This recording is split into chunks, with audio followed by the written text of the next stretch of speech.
সারাদিনে 3 গ্লাস পানি পান করে।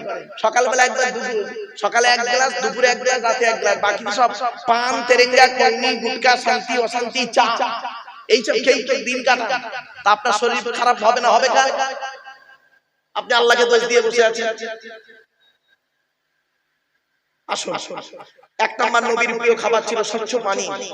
2 নাম্বার নবীর প্রিয় খাবার ছিল খেজুর। 3 নাম্বার নবীর প্রিয় খাবার ছিল মধু। এক একটা বিজ্ঞান বৈজ্ঞানিকরা গবেষণা করে বলছিল মারাত্মক জিনিস। এরপরে নবীর প্রিয় খাবার ছিল কি জানেন? ফলের মধ্যে নবীজি সিজনের ফলগুলো খেতে ভালোবাসতেন। সিজনের ফল, তার মধ্যে 2টো ফল বেশি খেতেন। একটা হলো রুম্মান, মানে আনার বেদানা, এই খাবারটা, এই ফলটা নবী খেতে ভালোবাসতেন। আরেকটা হলো কি জানেন? বাতিকুল আহমার, তরমুজ, লাল তরমুজ খেতে নবী ভালোবাসতেন। আর বৈজ্ঞানিকরা গবেষণা করে দেখছে এই রোজারা রাখে তাদের তরমুজ কত উপকার। কোথায় আছেন আপনি? এরপরে নবীজি গোশত খেতে, গোশত বা মাংস খেতে ভালোবাসতেন। গোশত বা মাংস বলেছি বলে আমার কিছু মুরব্বি আছে ভুলভাল বোঝেন, তারা আবার ফতোয়া মানে মূর্খ। তো ওই মাংস বলেছি দেখি একজন, না আপনি মওলানা সাহেব লোক মাংস বললেন কেন, গোশত বলতে পারলেন না? আর যে সভাপতি ছিল সে আমার ছাত্র, বলে স্যার মূর্খ লোক, বাদ দেন। আরে গোশতটা হলো ফার্সি ভাষা, গোশত আরবি নয়। গোশত শব্দটা আরবি নয় বাবা, ওটা ফার্সি শব্দ। গোশত আরবিতে বলে লাহাম, ইংরেজিতে বলে মিট, বাংলায় বলে মাংস। তা বাংলায় ওয়াজ করছে, তা মাংস বলে ক্ষতি কি? ঈমান চলে যাবে? আশ্চর্য। লেখাপড়া কম থাকলে হবে? চলো, নবীজি 2টো গোশত খেতে ভালোবাসতেন। কোন গোশত? বকরির পাঁজরের গোশত খেতে নবী ভালোবাসতেন। বকরির পাঁজরের গোশত। আরেকটা হলো মোরগের গোশত খেতে নবী ভালোবাসতেন। এবার আসছি, নবীজি পানিতে, এই অনেকদিন পানি না হয়ে যে পানিটা হয়, প্রথম পানি, বৃষ্টি পানি হয়, তো ওই পানিতে ভিজতে নবীজি ভালোবাসতেন, মাঝে মাঝে ভিজতেন। ভাবতে পেরেছেন? নবীজির প্রিয় খাবার ছিল দুধ। নবীজির প্রিয় খাবার ছিল রায়তা। রায়তা বোঝেন?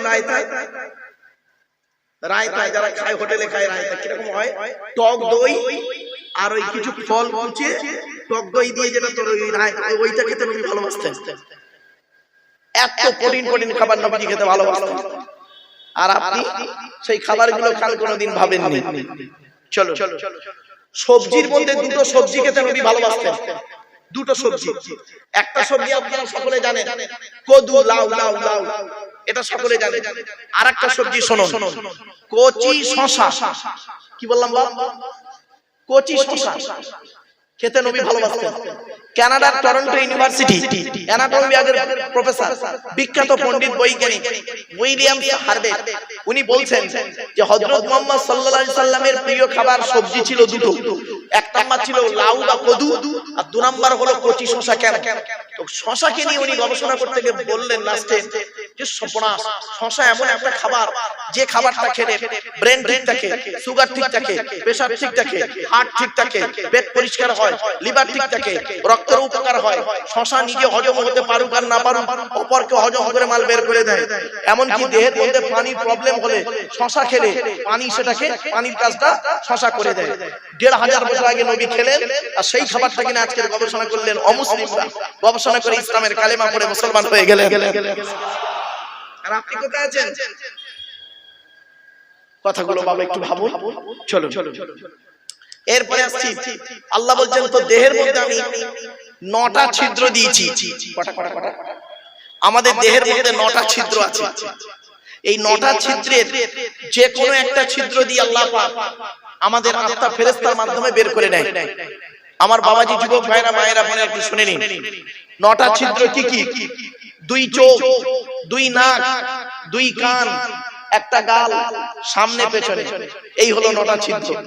আপনাদের এলাকায় অনেক মানুষ মারা গেছে, কি নারী কি পুরুষ, গিয়ে দেখবেন, কি হিন্দু কি মুসলিম, লোকটা মরে গেছে, গিয়ে দেখবেন লোকটা মরে গেছে, পেশাব ছিঁড়ে ফেলেছে, বুঝে নেবেন আল্লাহ আত্মাটা ওর পেশাবের রাস্তা দিয়ে বের করেছে। কোথায় আছেন আপনি? লোকটা মারা গেছে, গিয়ে দেখবেন পায়খানা ফিরে ফেলেছে, বুঝে নেবেন আল্লাহর আত্মাটাকে পায়খানা রাস্তা দিয়ে বের করেছে। লোকটা মারা গেছে, দেখবেন লোকটার চোখটা চেয়ে আছে। লোকটা মারা গেছে, গালটা হাঁ করে আছে। লোকটা মারা গেছে, ঘাটটা বেঁকে আছে, হাতটা খিচে আছে। আবার দেখবেন লোকটা মারা গেছে, দেখলে মনে হবে লোকটা ঘুমিয়ে আছে। কিভাবে মরতে চান? ঈমান নিয়ে যদি সততার সঙ্গে মৃত্যুবরণ করতে চান, তাহলে বাবা এই কোরআন হাদিস ইজমা কিয়াসের কিছু কথাগুলো শুনে প্র্যাকটিক্যাল করে অর্থাৎ আমল করে বাড়ি যান। চলো, আপনাদের এলাকায় কোনো মানুষ মারা গেলে সর্বপ্রথম আপনারা তাকে কি করেন? মুসলমানরা আমরা তাকে কি করি? গোসল দিয়ে, কাফন পরিয়ে, জানাজা পরিয়ে, মাটি দিয়ে চলে আসি, তাই তো নাকি? আচ্ছা, 20 দিন পরে কোনদিন কবরের দুটো বাঁশ সরিয়ে দেখেছেন কেমন আছে? দেখেন, একবার দেখবেন, চিন্তা ভাবনা পাল্টে যাবে। কি হয় জানেন? মানুষকে মাটি দিয়ে আসার পর সর্বপ্রথম দেহের যে অঙ্গটা পচন ধরে, তার নাম হলো না। এজন্য মানব দেহ যখন গরম হয় সর্বপ্রথম ঘামে এই না। 6 থেকে 8 দিন পর, 6 থেকে 8 দিনের মধ্যে মাথার চুলগুলো, গায়ের লোমগুলো, হাতের নখগুলো খসে খসে পড়ে যায়। 10 থেকে 12 দিন পর ব্রেনটা পচে গিয়ে নাক দিয়ে, কান দিয়ে, গাল দিয়ে গলাতে থাকে। 18 থেকে 20 দিন পর পেটটা ফেটে যায়, পোকায় তৈরি হয়। 2 মাস পর চামড়া মাংস পোকায় খেয়ে নেয়। 2 বছর পর দেহের সমস্ত হাড়গুলো মাটি খেয়ে নেয়, কয়েক কটা হাড় ছাড়া। কোথায় গেল ও সুন্দরী নারীরা, ও সুন্দর যুবকেরা, কোথায় গেল তোমাদের সুন্দর দেহ? মাটির দেহ মাটি হবে, পুড়ে হবে ছাই। এ দেহ পচা দেহ, গরব কিসের ভাই? বাড়ি থেকে একটু ভাববেন কথাগুলো। এই ভাবনাটাই আমাদের মধ্যে নেই, তাই ওয়াজের প্রতি আমাদের কোনো গুরুত্বই নেই। মানুষকে মাটি দিয়ে আসার পর যে ঘরটায় আমরা রেখে আছি, ঘরটার নাম হলো কবর। কবর 4টে কথা বলে। 1 নাম্বার কবর বলে আমি কবর, দরজা জানালা ছাড়া ঘর। আজকের বাড়ি যাবেন, দরজা জানালা বন্ধ করবেন, লাইট ফ্যান এসি বন্ধ করবেন। 24 ঘন্টা থাকার পরে অনুভব করতে পারবেন কবর কি জিনিস। 2 নাম্বার কবর বলে আমি কবর, সাপ বিছে পোকামাকড়ের ঘর। তোর সুন্দর দেহকে খাওয়ার জন্য পর্যাপ্ত পরিমাণ সাপ বিছে পোকামাকড় প্রস্তুত। অতএব এমন দেহ পৃথিবীতে করে আয় যে দেহ মাটি খেতে পারবে না। কয়েক কটা দেহ মাটি খেতে পারে না, টাটকা থাকে, পচে না, বাপে না। ওই দেহগুলোর মধ্যে আমাদের একটা দেহ হয় কিনা একটু দেখি চলুন। 1 নাম্বার নবীদের দেহ মোবারক মাটি খেতে পারে না, টাটকা থাকে। 2 নাম্বার শহীদদের দেহ মোবারক মাটি খেতে পারে না, টাটকা থাকে। এখন শহীদের অনেকগুলো ভাগ আছে, শিখে যান, একটু জেনে যান। বাপ যখন যখন ফেলেছেন অজান্তে, দয়া করে একটু শিখে যান, একটু জেনে যান প্লিজ। শহীদের অনেকগুলো ভাগ আছে। আল্লাহ রাস্তায় নিজের জীবনকে বিলিয়ে দিলে সেটা হলো শহীদ, ঠিক আছে? এছাড়া আরো শহীদি মৃত্যু আছে। কি কি শুনে নিন। পানিতে ডুবে যদি কেউ মারা যায়, শহীদি মরণ। সুবহানাল্লাহ বলা গেল না? তবে কেউ আত্মহত্যা করলে হারাম। ইসলামে আত্মহত্যা করা হারাম, ইসলামে আত্মহত্যা করা হারাম। এই মা বোনেরা শুনে নিন, স্বামীর সঙ্গে প্রেমিকের সঙ্গে ঝগড়া হয়েছে, তুমি আবেগে গিয়ে গলায় দড়ি দিলে, বিষ খেলে, খবরদার, তোমার জন্য মৃত্যুটা হারাম, তুমি জাহান্নামী। ইসলামে আত্মহত্যা করা হারাম, এটা মাথায় রাখবেন। শহীদি মরণ, এই পানিতে ডুবে মরলে শহীদি মরণ। এ প্রসঙ্গে একটা হাদিস আপনাদেরকে পেশ করছি। আল্লাহর নবী আল্লাহর কাছে 3টে দোয়া চেয়েছিলেন। কটা বাবা? 3টে দোয়া চেয়েছিলেন। 2টো দোয়া কবুল হয়েছে, একটা কবুল হয়নি। কি কি? 1 নাম্বার মুহাম্মদ সাল্লাল্লাহু আলাইহি ওয়াসাল্লাম বলেছিলেন, ওগো আল্লাহ, আমার উম্মতদেরকে আপনি কোনদিন না খাইয়ে মারবেন না, না খাইয়ে মারবেন না, ক্ষুধা দিয়ে মারবেন না। আল্লাহ বললেন, নবী, আমি এই দোয়া কবুল করে নিলাম। আমি তোমার উম্মতদেরকে, যারা আমাকে 100% বিশ্বাস করবে আর তোমার কথা মতো যারা চলবে পৃথিবীতে, আমার কোরআন মোতাবেক যারা পৃথিবীতে চলবে, আমি তাদেরকে না খাইয়ে মারবো না, ঠিক খাওয়াবো। যেখানেই থাকবে আমি আল্লাহ যে কোনো ওসিলায় তার কাছে খাবার পৌঁছে দেবো। 1 নাম্বার। 2 নাম্বার নবী বললেন, 2 নাম্বার দোয়া কি চেয়েছিলেন? ওগো আল্লাহ গো দয়াময়, আমার উম্মতদেরকে আপনি ওই ফেরাউনের দলবলকে যেমন পানিতে ডুবিয়ে মেরেছেন, ওইভাবে আমার উম্মতদেরকে যেন পানিতে ডুবিয়ে মারবেন না, আমার উম্মতদেরকে আপনি পানিতে ডুবিয়ে মারবেন না। তখন নবীজি এই দোয়া যখন করলেন, আল্লাহ এই দোয়া কবুল করে নিলেন। আল্লাহ বললেন, নবী তোমার উম্মতদেরকে আমি কোনোদিন পানিতে ডুবিয়ে মারবো না। যদি কেউ কোনো কারণে পানিতে ডুবে মরে, যদি কেউ কোনো কারণে পানিতে ডুবে মরে, আপনার কি বলবো, ওই জাহাজ ডুবে বলুন বা ট্রলার ডুবে বলুন, নৌকা ডুবে, যদি পানিতে কেউ ডুবে মরে যায়, আমি আল্লাহ তাকে শহীদের মর্যাদা দিয়ে দিলাম। এরপরে আসছি, আগুনে পুড়ে যদি কেউ মারা যায়, আগুনে পুড়ে মারা গেলে শহীদ মরণ, তবে আত্মহত্যা করলে হারাম। আবার দেখুন, অজানা রোগে যদি কেউ মারা যায়, অজানা রোগ, অজানা রোগে যদি কেউ মারা যায় শহীদ মরণ। জ্বর সর্দিতে যদি কেউ মারা যায় শহীদ মরণ। বগলে ফোঁড়া হয়ে যদি কেউ মারা যায় শহীদ মরণ। পেটের রোগে যদি কেউ মারা যায় শহীদ মরণ। কোন মেয়ে ছেলে বাচ্চা হতে গিয়ে যদি মারা যায় শহীদ মরণ। আপনি কি ভাবছেন? বাড়ি থেকে ভাববেন। এরপরে আসছি, দিয়াল চাপা পড়ে যদি কেউ মারা যায়, দিয়াল চাপা পড়ে যদি কেউ মারা যায় শহীদ মরণ। তো এক নাম্বার হলো নবীদের দেহ মোবারক মাটি খেতে পারে না, টাটকা থাকে। দুই নাম্বার হলো শহীদানদের দেহ মোবারক মাটি খেতে পারে না, টাটকা থাকে। তিন নাম্বার হলো মোকাম্মাল কোরআনী হাফেজের দেহ, মোকাম্মাল কোরআনী হাফেজের দেহ মাটি খেতে পারে না, টাটকা থাকে। এজন্য আপনাদেরকে করজোড়ে বলে যাচ্ছি, বাপ আমার মা বোনরা শুনে নিন, পেট থেকে যদি আল্লাহ একটা সন্তান দেয়, ওই একটা সন্তানকে অন্তত কোরআনে হাফেজ করাবেন, কোরআনে হাফেজ করাবেন। হাফেজের মর্যাদা এত বেশি আপনারা জানেন না। বাপেরা শুনে রেখে দিন, কোন হাফেজ সাহেব যদি মারা যায়, কিয়ামতের মাঠে ওই হাফেজ সাহেবের বাপ আর মায়ের মাথায় আল্লাহ নূরের টুপি পরাবে। এজন্য বাবা অনুরোধ করে বলে যাচ্ছি, আপনাদের মাথায় ঢোকানো আছে হাফেজ সাহেব ওলি সাহেব বলে খাওয়াবে কি, খাবে কি, রিজেকের মালিক হলো আল্লাহ। কোরআনে আল্লাহ পাক বলেছেন, পাঁচটা জিনিস বান্দা কারোর বলার ক্ষমতা নেই, আমি আল্লাহই জানি। পৃথিবীর কোনো ব্যাটার বলার ক্ষমতা নাই, 100% আমি আল্লাহ জানি। এক নাম্বার কোরআন বলছে, ইন্নাল্লাহা ইনদাহু ইলমুস সাআ, কিয়ামত কবে হবে বান্দা তোরা কেউ জানিস না, আমি আল্লাহই জানি।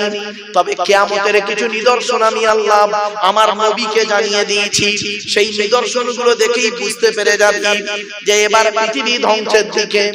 সেই কিছু নিদর্শন আজ আপনাদের বলবো, দেখে যাবেন না, কেউ বলবো আজকে।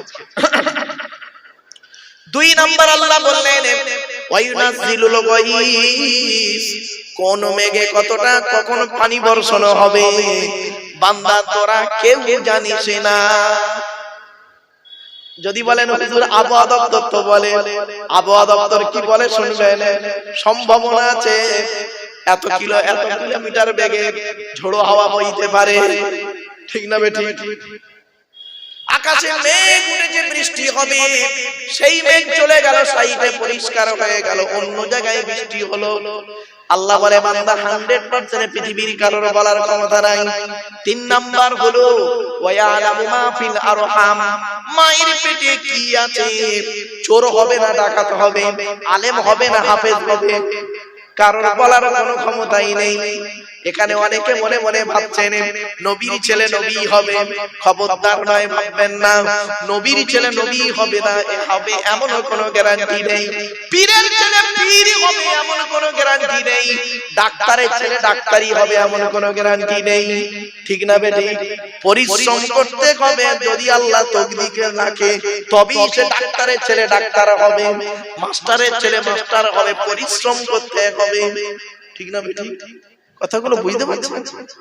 অসুবিধা হচ্ছে আপনাদের? এরপরে 4 নাম্বার হলো ওয়ামা তাদরি নাফসুম মাযা তাকসিবু গাদা। আগামী কাল বান্দা কি খাবার খাবে, কত টাকা উপার্জন করবে, কোথায় খাবে এ বলার ক্ষমতা কারণ নাই। আমি আল্লাহই জানি তুমি কোথায় খাবে আগামী কাল। অনেকে মনে মনে ভাবছেন মারুফ ভাই আপনি কি বলছেন, কি বলছেন? আমার ঘরের ফ্রিজে আজকে গোশত রাখা আছে, আমার স্ত্রী কালকে আলু দিয়ে রান্না করবে, আমি খাবো দুপুরবেলা। আল্লাহ বলে শোন, তোর স্ত্রী রান্না করে দেবে, তুই বেসিনে হাতটা দিয়ে গালে ভাত তুলবি, হঠাৎ তোর মোবাইলটা বেজে উঠবে, কে ফোন করেছে? তোর বড় শালা ফোন করেছে। ফোনটা রিসিভ করবি, ওদিক দিয়ে তোর বড় শালা বলবে দুলা ভাই আব্বা মরে গেছে। খাওয়া শেষ, দেগঙ্গায় চায়ের দোকানে বসে ঘুগনি আর রুটি খাচ্ছে বেলা 2টার সময়। খাবার কথা কি ছিল? আল্লাহ বলেন মা তাদরি নাফসুম মাযা তাকসিবু গাদা। আগামী কাল বান্দা কি খাবার খাবে, কোথায় খাবে, কতটা উপার্জন করবে, লাভ হবে না লস হবে এ বান্দা বলার কোনো ক্ষমতাই নেই।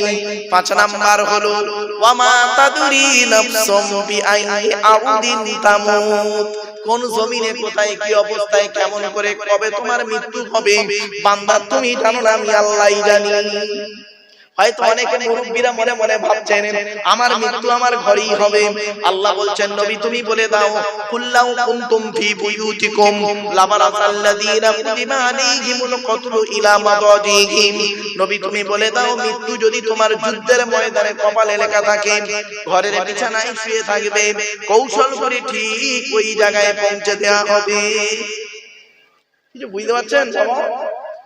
তাই এজন্য আপনাদেরকে অনুরোধ করে বলে যাচ্ছি, তাহলে 1 নাম্বার হলো নবীদের দেহ মোবারক মাটি খেতে পারে না, 2 নাম্বার হলো শহীদানদের দেহ মোবারক, 3 নাম্বার হলো মুকাম্মাল কোরআনে হাফেজের দেহ মাটি খেতে পারে না, 4 নাম্বার হলো হাক্কানি আলেমের দেহ মাটি খেতে পারে না। হাক্কানি আলেম কি আলেম? জোরে বলুন বাবা। শব্দটা কিন্তু আমি 3 বারে ব্যবহার করেছি। হাক্কানি আলেম কাকে বলে? খালে গালে দাড়ি রাখলে মাথায় টুপি দিলে আর কোরআনের আয়াত বললে হাদিস বললে হাক্কানি আলেম নয় বাবা। আল্লাহর নবী বলেছেন আল্লাহু আজওয়াদু জুদান ওয়া আনা আজওয়াদু বানি আদম ওয়াজদুহুম বাদি রাজুলুন আলিমা ইলমান ফানাশরাহু ইয়াতি ইয়াউমাল কিয়ামাতি আমিরান ওয়াহিদা। আল্লাহর নবী বলেন আল্লাহ হলেন সবথেকে বড় দাতা, আল্লাহর পরে বড় দাতা হলাম আমি মুহাম্মদ সাল্লাল্লাহু আলাইহি সাল্লাম। আমার পরে বড় দানশীল ব্যক্তি কে জানো? পৃথিবীর ওই আলেম, ওই জ্ঞানী লোকটা যিনি জ্ঞান অর্জন করেছেন, জ্ঞান মোতাবেক নিজে চলেছেন, সমাজের মানুষকে বলেছেন, তার জ্ঞান থেকে মানুষ উপকৃত হতে পেরেছে। ওই শ্রেণীর জ্ঞানী লোকেদেরকে কিয়ামতের মাঠে আল্লাহ এক একটা দলের আমির নেতা করে তুলবে। 1 নাম্বার জ্ঞান অর্জন করতে হবে, জ্ঞান মোতাবেক আগে নিজে চলতে হবে, তারপর লোককে বলতে হবে। শুধু বললে হবে না, লোক যেন এই শোনা থেকে উপকৃত হতে পারে এমন ওয়াজ করা চলবে না বাবা। আজ আমি ওয়াজ করে চলে যাব, কালকে আপনারা মারামারি লেগে যাবেন, আর আপনারা যদি জাহান্নামে যান সর্বপ্রথম আমাকেই দেখতে পাবেন। আল্লাহ বলবে তোর বক্তব্যের মাধ্যমেই এরা সাধারণ মানুষ মারামারি করে মরে যাবে, তুই আগে জাহান্নামে। কোথা আছেন? এজন্যই বলেছিলাম বাবা 1 ঘন্টা লেকচার দিতে গেলে 3 ঘন্টা বই পড়তে হবে। মাইকের সামনে এসে কিছু বলার নাম বক্তা নয়। চলুন এগিয়ে যাই একটু একটু করে। এবার আসছি হাক্কানি আলেম। আল্লাহ রাসূল বলেছেন কোন আলিমান, হাক্কানি আলেম হও। হাক্কানি আলেম যদি হতে না পারো, আও মুতাআল্লিমান, হাক্কানি আলেমের ছাত্র হও, তাও যদি সুযোগ না পাও, আও মুস্তামিয়ান, হাক্কানি আলেমরা যেটা বলে মনোযোগ সহকারে শ্রবণ করো, আমল করো, তাও যদি সুযোগ না পাও, আও মুহিব্বান, হাক্কানি আলেমদের যে অন্তর দিয়ে ভালোবাসো, ওয়ালা তাকুন খামিসান ফাতুহলিকু, 5 নাম্বারটা হতে যাও না, তাহলে ক্ষতিগ্রস্ত হয়ে যাবে। এই জন্য আমি ওয়াজের শুরুতেই কথাটা বলতাম, কিন্তু তখনও বলিনি, কারণ মানুষ অ্যাটেনশন হতে একটু দেরি হয়ে গেল। চলো, আপনারা দয়া করে যখন জলসা দেবেন, আমি আপনাদের দুটো হাত জোড় করে অনুরোধ করছি, আপনাদের অনুরোধ করছি, বাবা জলসা যখন দেবেন তিনটে জিনিসকে ঠিক রাখবেন। ৭১ বছরের জলসা, আল্লাহর ওলির নামে জলসা দিচ্ছেন, আল্লাহর ওলির রুহানি আত্মাটা নিশ্চয়ই খবর পাচ্ছে, আল্লাহ তাকে জানাচ্ছেন রুহানি আত্মাকে, আমারে ভুল বুঝবেন না। তিনটে জিনিসকে ঠিক রাখবেন। ১ নাম্বার হলো বক্তা, ২ নাম্বার হলো কমিটি, ৩ নাম্বার হলো শ্রোতা। বক্তার কি দেখবেন? বক্তার দুটো জিনিস দেখবেন। ১ নাম্বার দেখবেন বক্তাটি সত্যিকারের আলেম কিনা, সত্যিকারের আলেম কিনা, এডুকেটেড পারসন কিনা, শিক্ষিত মানুষ কিনা। শুধু বক্তাটার ডিগ্রি থাকলে হবে না, বক্তাটার আমল আছে কিনা দেখবেন।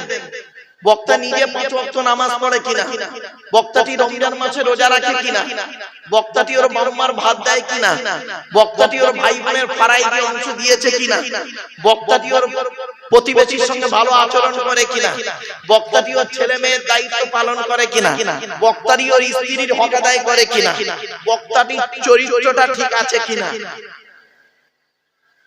আমি বলিনি, আমারে ভুল বুঝবেন না বাবা। বক্তারি কোন নেশাভান করে কিনা। আল্লাহর নবী বলেছেন কুল্লু মুস্কিরিন হারাম, প্রত্যেকটা নেশাদ্রব্য জিনিস মস্তিষ্কের বিকৃতি ঘটায়, ওটা হলো হারাম। বাড়ি থেকে একটু ভাববেন, আমরা মদখোরদের ঘৃণা করি, সুদখোরদের ঘৃণা করি, জেনাখোরদের ঘৃণা করি, তাই না? আরো ঘৃণার পাত্র অনেক আছে, তাদেরকে আমরা শ্রদ্ধা করি। বলবো বলবো কি বলো, আমরা মদখোর, সুদখোর, জেনাখোরদের কি করি? ঘৃণা করি না? আরে বলুন না, ঘৃণা করি। আর আরো এরকম এর থেকে আরো কঠিন কঠিন হারামখোর আছে, তাদেরকে আমরা শ্রদ্ধা সম্মান করি। তো দুই একটা বলি। কলমের হারামিপনা, শিক্ষিত মানুষ কলমের হারামিপনা, তো ওটা নিয়ে বাদ দিলাম। অনেক কোরআন হাদিস জানে না, কিন্তু কোরআন হাদিস জানে।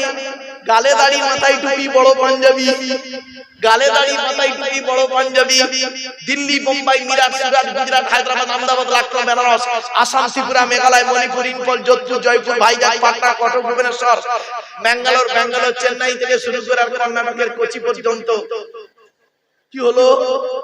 মাদ্রাসা মসজিদের নামে চাঁদা তুলে, মাদ্রাসা মসজিদের নামে চাঁদা তুলে নিজের গাড়ি বাড়ি বিল্ডিং করে নিল। আল্লাহর কোরআন বলছে, আমি বলি নাই, আল্লাহর কোরআন বলছে যারা ইতিমের মাল খেয়ে নেয় তারা তাদের নিকৃষ্ট পাপী হলো, তারা যারা ইতিমের মাল খায়। খবরদার বাপেদের বলে যাচ্ছি, বাপ মারা গেছে, চাচা বেঁচে আছে, ছোট ছোট ভাইপোদের সম্পত্তি চাচা নিজের নামে রেকর্ড করে বসে আছে, উনি আবার হাজি সাহেব। তোমাকে হাজি সাহেব বললো কে? তোমাদের মাথায় ঢোকানো আছে সারা জীবন পাপ করবে, ৮০ বছর বাঁচলে ৭৫ বছর বয়স পর্যন্ত হরদম পাপ করবে, লোকের পাপ কাজ করে যাবে। আর ৭৫ বছর বয়সে মক্কায় গিয়ে, মদিনায় গিয়ে নবীজির রওজা মুবারকে গিয়ে সালাম দেবে, আর ওখানে হজরে আসওয়াদ নামক একটা পাথর আছে, পাথরে গিয়ে চুমা দেবে, সমস্ত পাপ তোমাদের জিরো হয়ে যাবে। তাই যদি হতো নবীজি এটাই বলে যেতেন, সারা জীবন যা পাপ করবি করবি, পৃথিবীতে পাপ যখনে থাকবি সেখানে পাপ করবি, করার পরে একবার কোন রকম কষ্ট করে মক্কায় চলে আসবি, এসেই তোরা খালি হজরে আসওয়াদে চুমা দিবি, ব্যাস তোরা খালাস হয়ে যাবি। তাহলে এই কোরআনটার পাঠানোর দরকার ছিল না, এই কোরআনটা পাঠানোর দরকার ছিল না। এই কোরআনের ৬৬৬৬টা আয়াত, কেউ বলেছেন ৬২৩৬টা আয়াত, ৩,২৩,২১৫টা অক্ষর। এই কোরআন ২২ বছর ৯ মাস ১৪ দিন, কম বেশি ২৩ বছর ধরে কোন ঘটনাকে কেন্দ্র করে, কোন ব্যক্তিকে কেন্দ্র করে, কোন বস্তুকে কেন্দ্র করে কোরআনের আয়াতগুলো নাযিল হয়েছে। ৬০০০ আয়াত নাযিল হয়েছে, ১২,০০০ জায়গায় নাযিল হয়েছে। জোরে বলো। আমার বাপেরা, কথাগুলো শুনতে সাময়িক একটু খারাপ লাগবে, কিন্তু অতি বাস্তব কথা বললাম, আমাকে ভুল বুঝবেন না। আল্লাহ রাসূল বলেছেন, আচ্ছা আগে কোরআনটা বলি। কোরআনের কথায় লেখা আছে ৪ নম্বর পারা ১৭ নম্বর পৃষ্ঠার ১৪ নম্বর লাইন, সূরার নাম সূরা নিসা ১০ নম্বর আয়াত।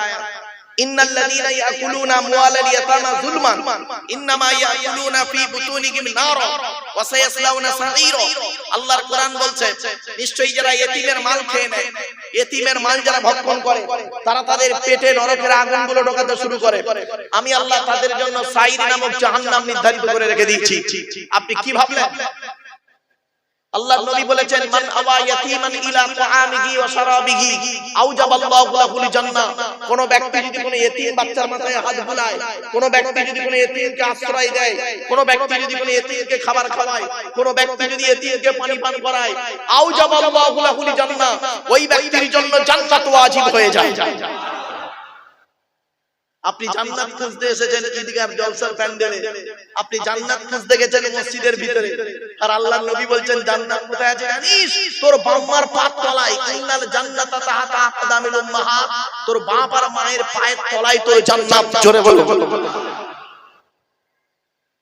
মায়ের ওষুধ কেনার পয়সা দেয় না, শাশুড়ির হজে নিয়ে যাচ্ছে। উনি ভালো জামাই, রাগ করবেন না।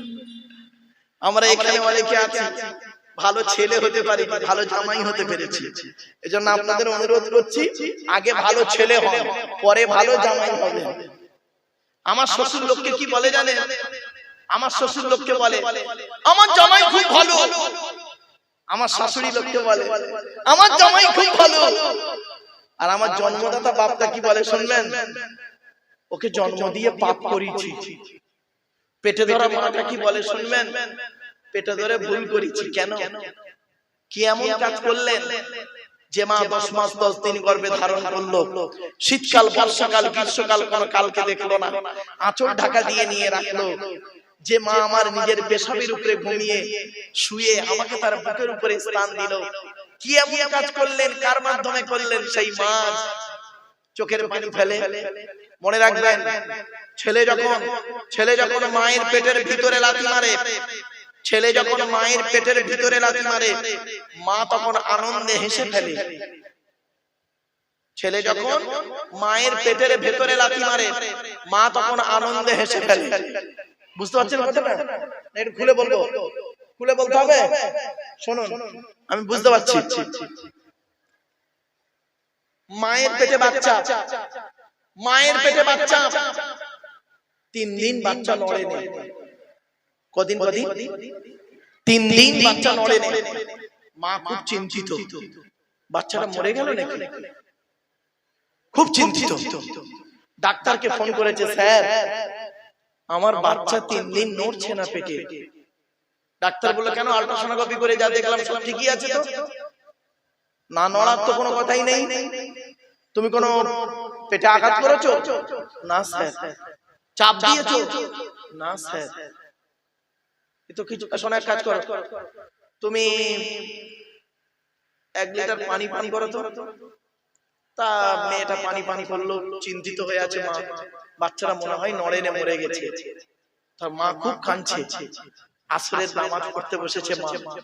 নামাজ পড়ে সেজদায় থেকে উঠে সালাম ফিরিয়ে আল্লাহর কাছে দুটো হাত তুলেছে, আল্লাহ আমার বাচ্চাটাকে মেরে দিও না। কিছুক্ষণ পরে বাচ্চাটা মায়ের পেটের ভিতরে খ্যাচ করে লাথি মেরেছে। অমনি মা তখন আনন্দে হেসে ফেলেছে। মোনাজাত শেষ করে ডাক্তার বলে, স্যার বাচ্চাটা নড়েছে, লাথি মেরেছে। ডাক্তার বলল কোনো অসুবিধা নেই, নো প্রবলেম। তো বাচ্চা যখন মায়ের পেটের ভিতরে লাথি মারে, মা তখন আনন্দে হেসে ফেলে। আর ওই ছেলে যখন পৃথিবীর মুখ দেখে কারোর কথা শুনে মার গায়ে লাথি মারে, মায়ের চোখ ফেটে পানি পড়ে। দুটোই লাথি, একটা ছিল মায়ের পেটের ভেতরে লাথি, একটা ছিল পেটের বাইরে লাথি।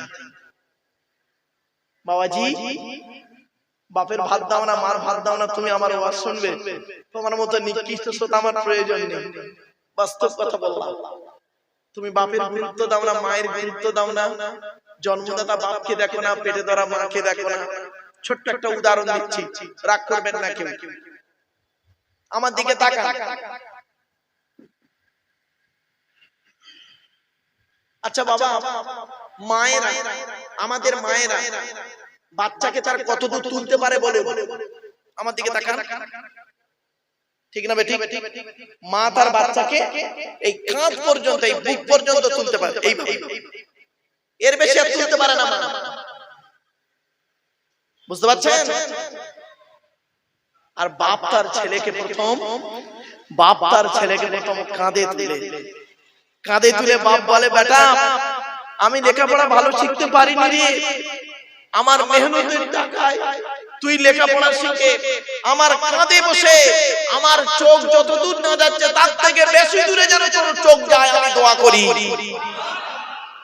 তারপরে বাপ করে কি দেখবেন, ছেলেটাকে মাথায় তুলে নেয়, মাথায় তুলে বলে, বেটা তোর ভবিষ্যৎ আমি করতে পারিনি, যতটুকু করলাম এই মাথায় রেখে দিলাম, তুই অনেক দূরে পৌঁছা। দুঃখের বিষয়, বাপ যখন বেঁচে ছিল না তখন টাকা চাইতো, মা যখন বেঁচে ছিল আপনাদের টাকা চাইতো, দিতে পারতেন না। এখন তখন কাছে টাকা ছিল না, গরিব, এখন পকেট ভর্তি টাকা। বাম্মার চাওয়ার মতো বাম্মার নেই, তারা আজ মাটির নিচে এখানে বসে বসে ভাব। এই ভাবার নাম হলো ওয়াজ, ভাবার নাম হলো ওয়াজ। ছোট্ট একটা উদাহরণ দিচ্ছি, বাপ বলুন তো দেখি, মা মরে গেলে মায়ের শাড়িগুলো মেয়েদের পরতে আপনারা দেখেছেন, দেখেন? আরে ভাই বলুন না, কথা বলুন। মা মরে গেলে মায়ের শাড়িরা মেয়েরা পরে, কোনদিন দেখেছেন? বাপ মরে গেছে, বাপের লুঙ্গি পাঞ্জাবি পায়জামা ছেলেকে পরতে? বলুন বলুন বলুন। কেন? কেন জানেন? মায়ের মতো বাপের অত জামা কাপড় থাকে না। বাপ তার নাম, বাপ তার নাম যে নিজে রোদে পুড়ে পুড়ে মাথার ঘামকে পায়ে ফেলে বইয়ের মুখে হাসি ফোটায়, ছেলে মেয়ের ভবিষ্যৎ যোগায়।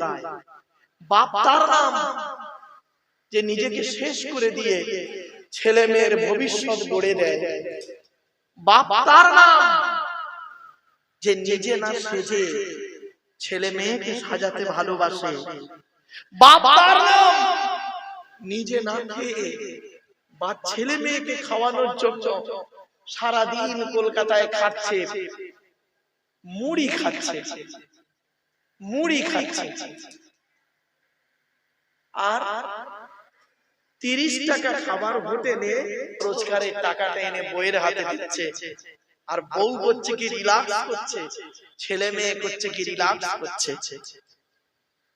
বাপ তার নাম যাদের বাম্মা মরে গেছে এখানে বসে বসে মানুষের বাচ্চা যদি হয়ে থাকে, মানুষের চামড়া যদি গায়ে থাকে, তাহলে কাল সকাল থেকে বাম্মা যাদের মরে গেছে হক আদায় করবেন, যাদের বাম্মা বেঁচে আছে তাদেরও হক আদায় করবেন। বাম্মা জীবিত থাকলে যেমন হক আছে, বাম্মা মারা যাওয়ার পরে তেমন হক আছে। শুনুন, শুনলে চমকে যাবে।